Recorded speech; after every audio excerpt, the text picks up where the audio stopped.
कल हम लोग 1.3 का क्वेश्चन नंबर 2 तक पढ़ चुके थे। आज क्वेश्चन नंबर 3 सॉल्व करना शुरू करेंगे। क्वेश्चन नंबर 3 कह रहा है सिद्ध कीजिए कि निम्नलिखित संख्याएं अपरिमेय हैं। फिर से क्वेश्चन को समझिए। सिद्ध कीजिए कि निम्नलिखित संख्याएं अपरिमेय है। अपरिमेय मतलब इरेशनल नंबर। तो 3 क्वेश्चन दिया हुआ है। 3 नंबर में पहला है 1/√2, दूसरा है 7√5, तीसरा है 6+√2। तो पहला सॉल्व करना शुरू करते हैं 1/√2 को। ठीक है, तो हम लोग मान लेते हैं, माना कि 1/√2 एक परमेय संख्या, चूंकि हमको सिद्ध क्या करना है अपरमेय। इससे पहले भी हम लोग जो है सो मान चुके हैं परमेय संख्या। तो इसलिए माना कि 1/√2 बराबर a/b, चूंकि ये अंश और हर के रूप में होगा इसलिए a/b, कॉमा b बराबर नहीं 0।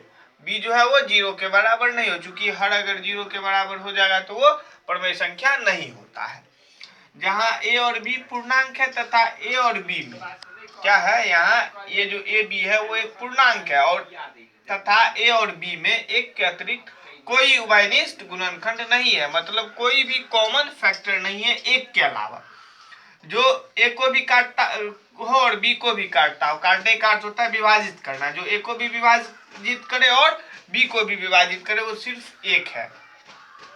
ठीक, तो 1/√2 बराबर a/b होगा। यहाँ हम लोग क्रॉस मल्टीप्लीकेशन कर रहे हैं, कोना कोनी गुना।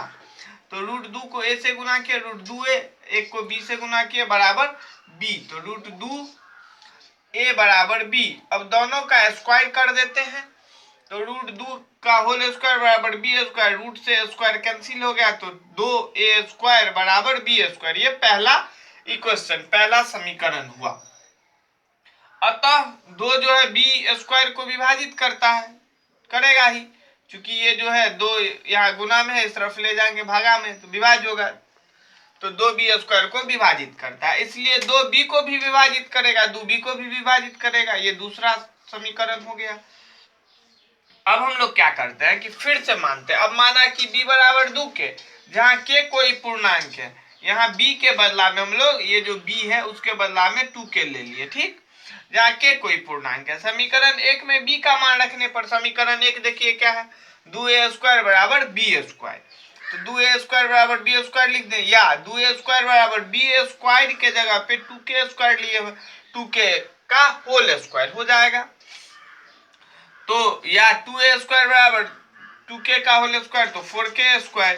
अब ये जो 2 यहाँ गुना में है इस तरफ ले जाएंगे भागा में हो जाएगा a² बराबर 4/2k का स्क्वायर, तो 2 दूना 4, तो a² बराबर 2k²। अतः 2a² को विभाजित करता है, इसलिए 2a को विभाजित करेगा। सही बात है, ये तीसरा समीकरण हो गया। इस प्रकार समीकरण 2 और 3 से हम में यह पता चलता है कि a और b का उभयनिष्ठ गुणनखंड 2 है। 2 से आप देखिए a भी कटा और b भी कटा, यहाँ a को 2 विभाजित कर रहा है तीसरे इक्वेशन में, और दूसरे समीकरण में जो है सो b को विभाजित कर रहा है 2।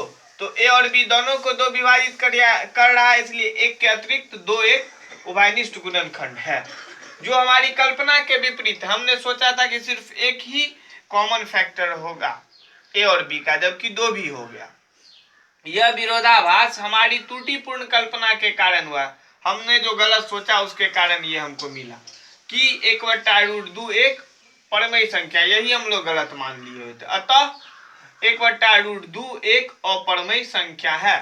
3 नंबर क्वेश्चन का पहला क्वेश्चन समाप्त हो चुका है। अब दूसरा क्वेश्चन अगले वीडियो में मिलते हैं। अगर आप लोगों को मेरा वीडियो अच्छा लगता हो तो लाइक शेयर जरूर करें।